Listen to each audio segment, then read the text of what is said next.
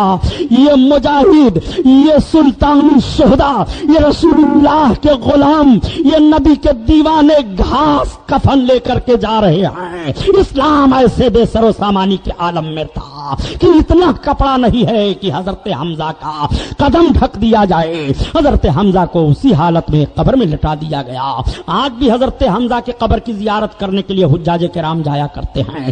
کچھ زخمی مدینہ طیبہ لائے گئے، جب ان کی شہادت ہو گئی تو مقام جنت البقی میں وہ دفنائے گئے۔ اللہ کے رسول کے تعلق سے کسی نے مدینہ میں خبر پھیلا دی کہ اللہ کے رسول شہید کر دیے گئے۔ مدینہ میں جو لوگ تھے بے قرار ہو گئے، ان سے رہا نہیں گیا۔ بچے نکل آئے، عورتیں روتی ہوئی نکل آئیں، جو بوڑھے بچے تھے وہ سب نکل آئے، جتنے لوگ تھے سب نکل آئے کہ جب اللہ کے رسول اب نہیں رہے تو ہم کو رہ کر کے اس دنیا میں کیا کرنا ہے۔ انصار گھرانے کی ایک خاتون اتنی بے قرار ہوئی کہ وہ بے تحاشا میدان کی طرف بھاگتی چلی جا رہی تھی۔ ادھر سے ایک صحابی آ رہے تھے میدان جنگ سے، ان کی نگاہ پڑ گئی، پوچھتے ہیں خاتون کہاں بھاگی چلی جا رہی ہو؟ انہوں نے کہا بتاؤ آ کہاں سے رہے ہو؟ کہا میں میدان جنگ سے آ رہا ہوں۔ کہا اللہ کے رسول کا حال بتاؤ۔ انہوں نے کہا تمہارے شوہر شہید ہو گئے، تمہارے باپ شہید ہو گئے، تمہارے بھائی شہید ہو گئے۔ ایک خاتون پر کیسا گزرے گا وہ سن لے کہ میرا شوہر بھی میدان میں مار دیا گیا، میرا بھائی بھی میدان میں مار دیا گیا، میرا باپ بھی میدان میں مار دیا گیا، تو اس سے کیسا گزرے گا؟ خاتون نے پوچھا اے مجاہد، میں نے مان لیا کہ میرا بھائی شہید کیا گیا، میرا باپ شہید کیا گیا، میرا شوہر شہید کیا گیا، مگر یہ تو بتاؤ میرے آقا کا حال کیا ہے؟ انہوں نے کہا الحمدللہ سرکار صحیح اور سلامت ہیں۔ تب تک خاتون نے کہا جب آقا سلامت ہیں تو ہمارے لیے سارا جہان سلامت ہے، ہمارے لیے سب سلامتی ہی سلامت ہے۔ اسی لیے تو اعلیٰ حضرت عظیم البرکت فرماتے ہیں ان کے نثار کوئی کیسے ہی رنج میں ہو، جب یاد آ گئے ہیں سب غم بھلا دیے ہیں، سب غم بھلا دیے ہیں، جب یاد آ گئے ہیں، جب یاد آ گئے ہیں سب غم بھلا دیے ہیں، سب غم بھلا دیے ہیں۔ درود شریف پڑھو اللہم صلی علی سیدنا مولانا محمد معدن الجود والکرم وعلی آلہ بارک وسلم صلاۃ و سلام علیک یا رسول اللہ۔ آخر اسلام تیرے چاہنے والے نہ رہے، جن کا تو چاہت تھا افسوس وہ حالے نہ رہے۔ آپ ذرا ملاحظہ فرمائیے رسول کونین صلی اللہ علیہ وسلم کی مقدس سیرت۔ ایک مسئلہ یہیں پر اور حل کر دوں تاکہ آپ اس میں آپ کی معلومات میں اضافہ ہو جائے، آپ کا ایمان تازہ ہو جائے۔ ایک بحث بہت زبردست کی جاتی ہے، صاحب تم بزرگوں کی قبروں پر جاتے ہو، ہاں قبروں پر فاتحہ پڑھتے ہو، ہاں ان کی زیارت کرتے ہو، ہاں وہ کسی اللہ کے ولی کی قبر پر چادر بھی ڈالتے ہو، ہاں صاحب یہ بدعت ہے، بہت بڑا ناجائز کام ہے۔ اعلیٰ حضرت عظیم البرکت سے جب پوچھا گیا کہ کسی ولی کے قبر پر چادر ڈالنی کیسی ہے تو آپ فرماتے ہیں اظہار عظمت کے لیے اللہ کے ولی کے قبر پر ایک چادر ڈال دینی کافی ہے، بقیہ منو چادروں کی قیمتیں غریبوں اور فقیروں میں تقسیم کر دی جائیں۔ یہ ہے مسلک اعلیٰ حضرت، مجاوروں نے خون کر دیا ہے مسلک اعلیٰ حضرت کا۔ مسلک اعلیٰ حضرت تو ذرا دیکھو، آقا کریم صلی اللہ تعالی علیہ وسلم کے شیدائیوں پر اعتراض کیا جاتا ہے کہ قبروں کے پاس کیوں جاتے ہو؟ اب پتہ یہ چلا کہ لاؤ سرکار کی سیرت دیکھی جائے، لاؤ نبی کونین کی 63 سالہ زندگی مطالعہ کیا جائے، کیا نبی بھی قبروں پر گئے ہیں مومنین کے کہ نہیں؟ کیا نبی نے بھی مومنوں کے قبروں کے پر جا کر کے ان کے لیے دعا کی ہے کہ نہیں؟ تو جنت البقیع کے قبرستان میں تو آقا جایا ہی کرتے تھے، لیکن کہہ سکتے ہو سرکار کبھی کبھی جاتے تھے، دن تو کوئی متعین نہیں تھا۔ لیکن آؤ یہ مقام احد ہے، جس روز احد کی لڑائی ہوئی تھی، جب سال میں وہ دن آتا تھا تو اللہ کے رسول اس دن احد میں تشریف لے جاتے تھے اور احد کے شہیدوں کے لیے مغفرت کی دعا مانگتے تھے۔ پتہ یہ چلا کہ شہید کی قبر پر جانا اس کے شہادت کی دن یہ رسول اللہ کی سنت ہے، یہ رسول اللہ کا طریقہ ہے۔ میرے سرکار شہدائے احد کی قبروں پر جایا کرتے تھے۔ حدیث کی کتابوں کو پڑھو اور دیکھو سرکار کی یہ حدیث ہے کہ نہیں۔ سبحان اللہ، نعرہ تکبیر، نعرہ رسالت، مذہب اسلام، مسلک کے اعلیٰ حضرت علامہ سبحانی صاحب قبلہ سبحان اللہ سبحان مولوی صاحب سے پوچھئے گا، مولوی صاحب ہاں ذرا یہ بتائیے سرکار شہدائے احد کی قبروں پر سال میں جاتے تھے؟ اگر کہہ دیں نہیں تو ہمارے پاس آئیے گا، اور کہیں کہ ہاں تو کہیے تو پھر ہم کو شہیدوں کی قبروں پر جانے سے آپ کیوں روکتے ہیں؟ سرکار سال میں شہیدوں کی قبروں پر تشریف لے جاتے تھے، ان کے لیے دعائے مغفرت کیا کرتے تھے۔ اللہ کے رسول صلی اللہ علیہ وسلم کی سیرت ذرا ملاحظہ فرماؤ۔ میرے سرکار تشریف لائے، مدینہ طیبہ پہنچے، بہت غمگین ہیں مسلمان، انہیں بڑی فکر لگی ہوئی ہے کہ ہمیں شکست ہو گئی، ہم آج جیتی ہوئی جنگ کو شکست میں دیکھ کر کے آ رہے ہیں، گھر گھر ماتم ہے، آنکھوں سے آنسو بہ رہے ہیں۔ اللہ کے حبیب پر وہی نازل ہوتی ہے، وَلَا تَهْنُوا وَلَا تَحْزَنُوا وَأَنْتُمُ الْأَعْلَوْنَ إِن كُنتُم مُؤْمِنِينَ۔ تم غم نہ کھاؤ، سست نہ پڑو، تم ہی کامیاب ہو مومن اگر ہو تو۔ ان کنتم مومنین، تم مومن ہو تو کامیابی تمہارے لیے ہے۔ اس بشارت کو سننے کے بعد مسلمانوں کا دل بھر آتا ہے، ان کے چہرے پر اس میں ہلال چھایا ہوا تھا، گلاب کی طرح ان کا چہرہ ہو جاتا ہے۔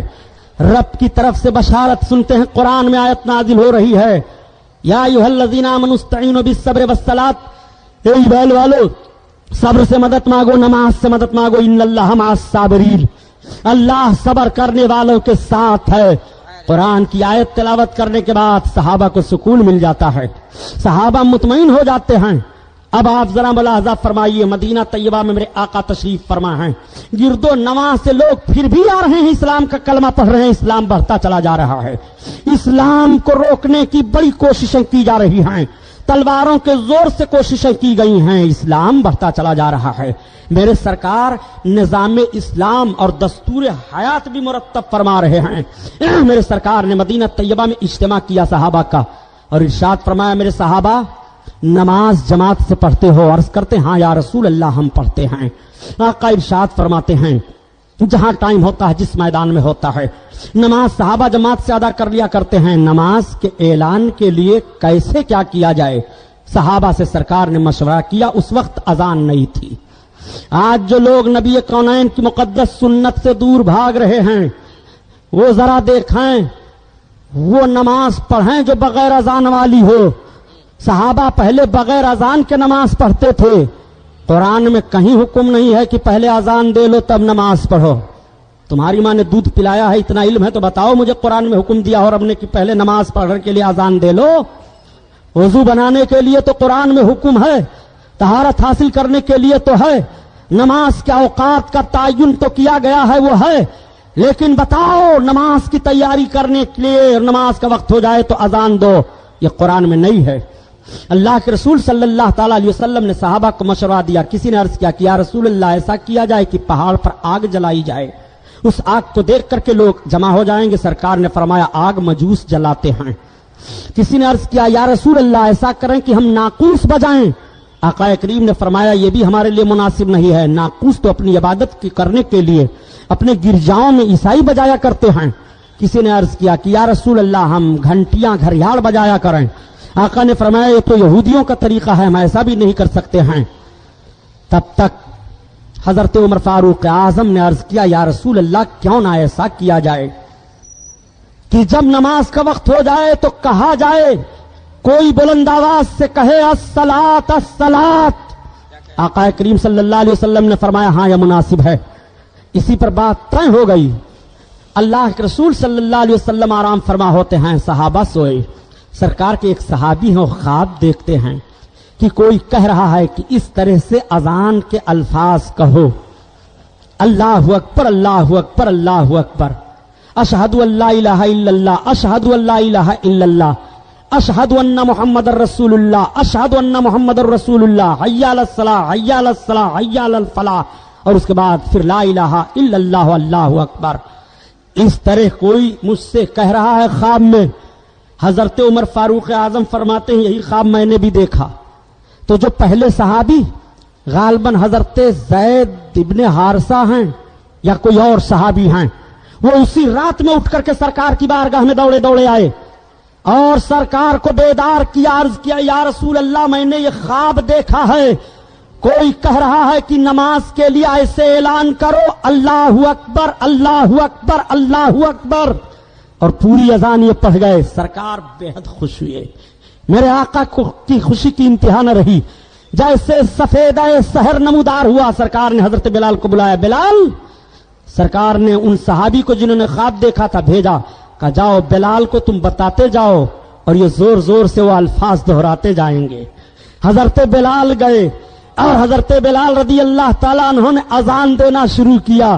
یہ صحابی بتا رہے ہیں، حضرت بلال الفاظ کو دہراتے چلے جا رہے ہیں. تب تک حضرت عمر رضی اللہ تعالیٰ عنہ سنتے ہیں. وہ بیدار ہو کر کے دوڑے دوڑے سرکار کی بارگاہ میں آئے اور عرض کرتے ہیں یا رسول اللہ، ہو بہو یہی خواب میں نے بھی دیکھا ہے، مگر رات میں یا رسول اللہ ادب کی بنیاد پر نہیں آیا کہ میرے آقا کے آرام میں خلل نہ پڑ جائے. حضرت فاروق اعظم نے تائید کی. صحابہ کو بڑی خوشی ہوئی. اذان کے الفاظ متعین کر دیے گئے. بلند آواز سے اس طرح سے نماز کے لیے اعلان کیا جائے. لغت میں اذان کے معنی ہی ہوتے ہیں اعلان کرنا، کسی چیز کے ادا کرنے کے لیے اعلان کرنا. یہ لغت میں اذان کا معنی ہی ہوتا ہے. اذان اسی لیے اس کو کہا جاتا ہے کہ نماز کے لیے اعلان کیا جاتا ہے. یہ قانون مدینہ طیبہ میں اللہ کے رسول صلی اللہ علیہ وسلم نے مرتب فرمایا. اذان دی جانے لگی. میرے سرکار صلی اللہ علیہ وسلم نظام اسلام نظام حیات دونوں مرتب کرتے چلے جا رہے ہیں. اللہ کے حبیب صلی اللہ تعالی علیہ وسلم کی بارگاہ میں فوج در فوج لوگ داخل ہو رہے ہیں، اسلام میں آ کر کے شریک ہو رہے ہیں. آج فلاں قبیلہ کے لوگ آئے ہیں اسلام قبول کرنے کے لیے، آج فلاں قبیلہ کے لوگ آئے ہیں اسلام قبول کرنے کے لیے، آج فلاں قبیلہ کے لوگ آئے ہیں اسلام قبول کرنے کے لیے. ادھر تو اسلام کی تبلیغ ہو رہی ہے. اللہ کے رسول صلی اللہ علیہ وسلم صحابہ کی معیشت کو مضبوط فرما رہے ہیں. میرے سرکار جب ہجرت فرما کر کے آئے تو مہاجر جو صحابی تھے وہ سب چھوڑ چھاڑ کر کے مکہ سے آئے تھے. کسی کے پاس کچھ نہیں تھا. مدینہ طیبہ کے انصار کو سرکار نے اکٹھا کیا اور ایک دوسرے کا بھائی بنا دیا. تم اپنے مال تجارت سے آدھا انہیں دے دو. اگر کسی کے پاس 2 بیویاں ہیں تو ایک کو طلاق دے دو، ایک کو رکھو، ایک کو اپنے بھائی کو دو. اگر تمہارے پاس 4 مکان ہیں تو اپنے بھائی کو دے دو. مواخات میرے سرکار نے قائم فرما دیا. ایسی مثال کون پیش کرے گا؟ وہ مہاجر تھے، گھر بار سب چھوڑ چھاڑ کر آئے تھے، گھبراہٹ ہو رہی تھی. لیکن جب اللہ کے رسول نے بھائی چارگی کی رسی میں جکڑ دیا تو صحابہ کا جوش بڑھ جاتا ہے. ان کی معیشت مضبوط ہوتی چلی جا رہی ہے، وہ مضبوط ہوتے چلے جا رہے ہیں. اللہ کے رسول صلی اللہ تعالی علیہ وسلم کی بارگاہ میں جب آپ ہجرت فرما کر کے آئے تو 7 مہینہ کے بعد حضرت عائشہ صدیقہ رضی اللہ تعالیٰ عنہ کی رخصتی ہوئی. وہ بارگاہ رسالت میں پہنچے. مدینہ طیبہ میں میرے سرکار جب ہجرت فرما کر آئے تو یہودی ایک بات اور مشہور کر دیے تھے. معلوم ہے یہودیوں نے کہا کہ مسلمانوں کی عورتوں پر ہم لوگوں نے جادو کر دیا ہے، اب ان کی عورتوں کو بچے نہیں پیدا ہوں گے. تو سب گھبرا گئے معاذ اللہ رب العالمین. ذہن میں وسوسہ آنے لگا. ان لوگوں نے کہا ہم لوگوں نے جادو کر دیا ہے، ان کی عورتیں آقرا ہو گئی ہیں، باجھ ہو گئی ہیں، بچے نہیں ہوں گے. اللہ اکبر. حضرت عبداللہ ابن مسعود رضی اللہ تعالیٰ عنہ ہیں. ان کی پیدائش پہلے ہوتی ہے. جب یہ پیدا ہوئے تو صحابہ نے نعرہ لگایا سب سے پہلے ہجرت کے بعد ان کی ولادت بسعادت ہوتی ہے. ماں گود میں لے لیتی ہیں، سرکار کی بارگاہ میں لا کر کے حضرت عبداللہ کو پیش کر دیا. یا رسول اللہ میرا بچہ ہے. آقا نے اپنی گود میں لے کر کے سینے سے لگا لیا. کھجور منگایا، سرکار نے اس کو اپنے منہ میں رکھ کر کے چبایا اور جب خوب نرم ہو گیا کھجور تو سرکار نے عبداللہ کے منہ میں ڈالا اور اپنا لعاب شریف ڈالا اور سرکار نے سر پر ہاتھ پھیرا، برکت کی دعائیں دے دی. پتہ یہ چلا یہیں سے نظام حیات مرتب ہو رہا ہے کہ اگر کسی کے گھر کوئی بچہ پیدا ہو تو سب سے پہلے کسی صالح اور نیک آدمی کا جھوٹا اس کے منہ میں ڈالا جائے تاکہ اس کا اثر پڑے. رسول اللہ نے اپنے دہانے پاک سے ان کے منہ میں کھجوروں کو کوچ کر کے ڈالا تھا اور حضرت عبداللہ کے پیٹ میں سب سے پہلے جو غذا جاتی ہے وہ رسول اللہ کا لعاب شریف ہے اور سرکار کے دہانے مبارک سے نکلے ہوئے کھجور نرم نرم ہیں. وہ سرکار کا دہنے پاک اللہ اکبر جس کے تعلق سے اعلیٰ حضرت فرماتے ہیں وہ دہن جس کی ہر بات وہی خدا یا رسول اللہ. وہ دہن جس کی ہر بات وہی خدا اور چشمہ علم و حکمت پہ لاکھوں سلام لاکھوں سلام.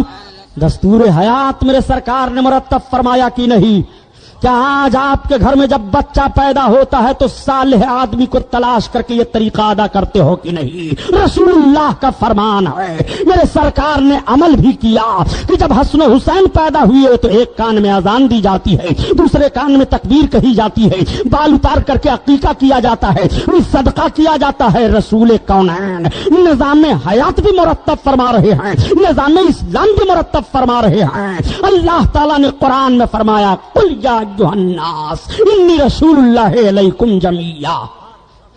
اے محبوب تم فرما دو میں ساری کائنات کے لیے رسول بن کر آیا ہوں. میرے آقا ساری کائنات کے لیے رسول بن کر آئے ہیں. ہندوستان کے لوگ بھی سوچیں جو کلمہ نماز روزہ قرآن کی مخالفت پر ہر دم اڑے رہتے ہیں. مسجدیں نہ بنائی جائیں پوری طاقت یہ لگاتے ہیں, مسجدیں نہ بنائی جائیں حالانکہ مسجدیں تعمیر ہو رہی ہیں. قرآن نہ پڑھا جائے حالانکہ قرآن پڑھا جا رہا ہے.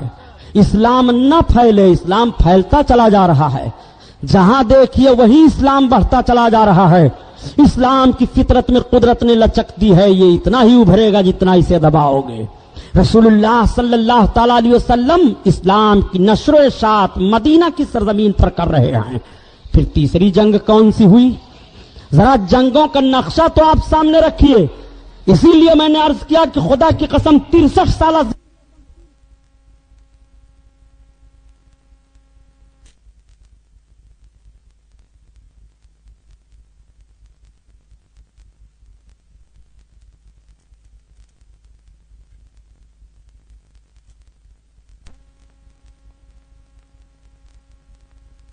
نہیں ملے گا کہ مسلمانوں کی طرف سے پہل کی گئی ہو.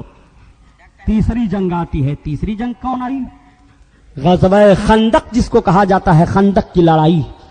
پوری طاقت کے ساتھ کفار اکٹھا ہوئے اور اکٹھا ہونے کے بعد کہا کہ ہم مدینہ پر چڑھ چلیں گے. ہر دفعہ یہ مدینہ پر چڑھائی کرنے کی کوشش کرتے ہیں. جب پہلی دفعہ کوشش کیا تو بدر میں روک دیا گیا, جب دوسری دفعہ کوشش کیا تو مقام احد پر روک دیا گیا.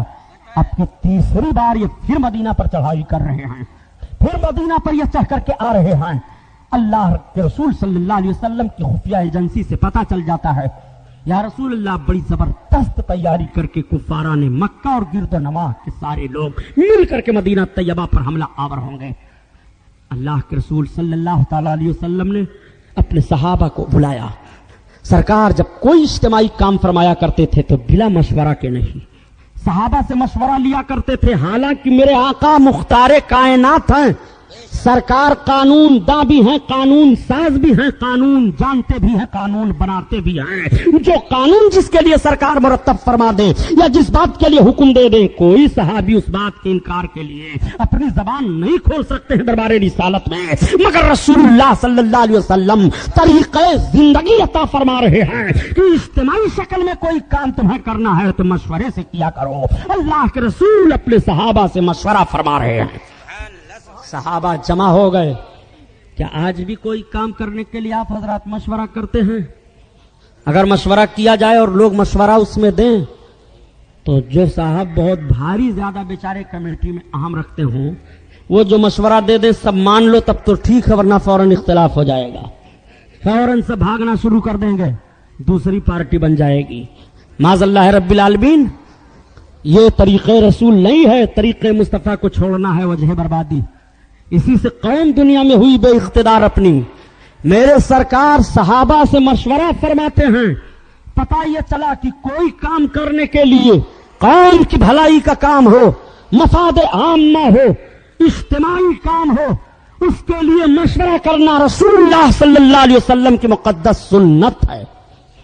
میرے سرکار صلی اللہ علیہ وسلم نے فرمایا میرے صحابہ عرض کرتے ہاں یا رسول اللہ, دیکھ رہے ہو کافروں کی سازش کو؟ ہاں یا رسول اللہ. کیا کیا جائے؟ تو صحابہ اٹھ کر کھڑے ہو گئے. یا رسول اللہ ہم حضرت موسیٰ کی امت نہیں ہے جو کہہ دیں کہ جاؤ آپ اور آپ کا خدا لڑے, ہم یہیں سے دیکھیں گے. یا رسول اللہ آپ ہمیں حکم دے تو ہم پہاڑوں سے ٹکرا جائیں گے.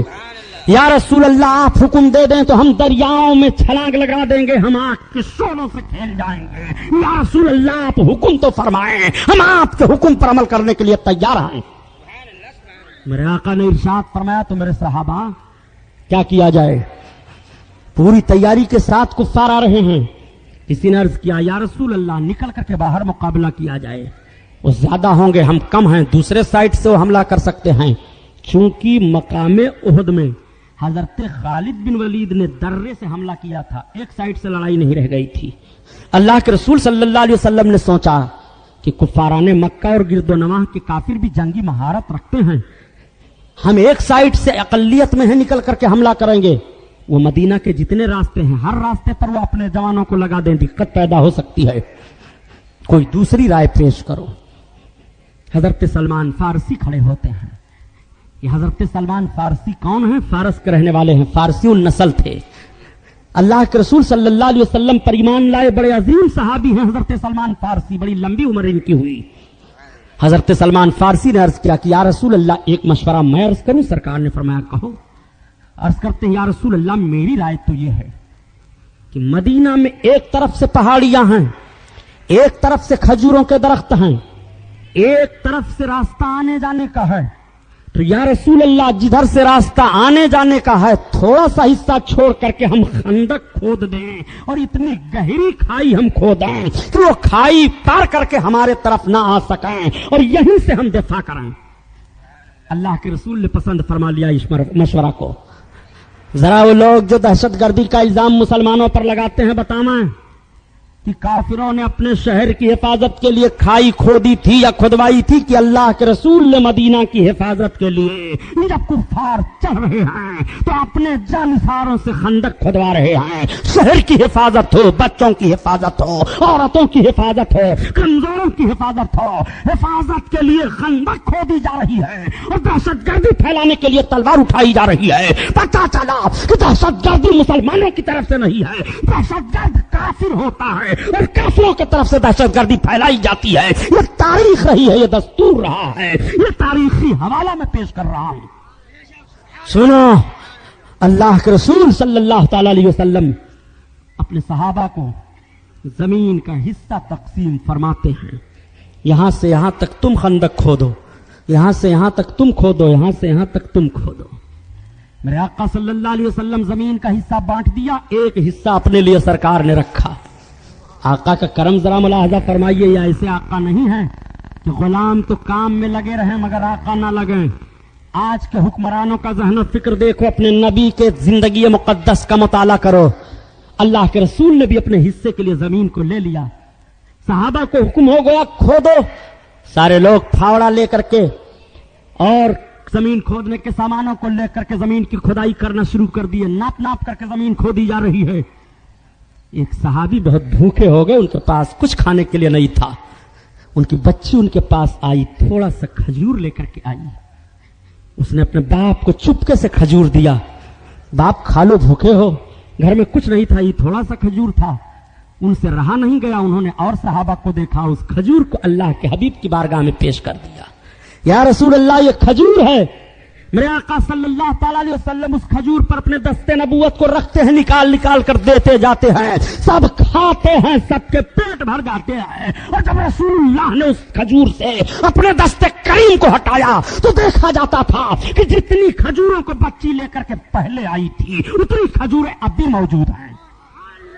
کہاں کہاں دیکھو گے اپنے سرکار کو جو رسول وطن اور شہر کی حفاظت کے لیے خندق کی کھدائی کروا رہے ہیں. وہ میرے آقا اپنا کریمانہ حال اور اپنا اختیار بھی تو دکھا رہے ہیں. نبی کی بارگاہ میں کسی چیز کی کمی نہیں. اسی لیے تو اعلیٰ حضرت عظیم البرکت ارشاد فرماتے ہیں, مالک کونین ہیں گو پاس کچھ رکھتے نہیں, اور دو جہاں کی نعمتیں ہیں ان کے خالی ہاتھ میں, دو جہاں کی نعمتیں ہیں ان کے خالی ہاتھ میں. اللہ اللہ, خندق کھودی جا رہی ہے.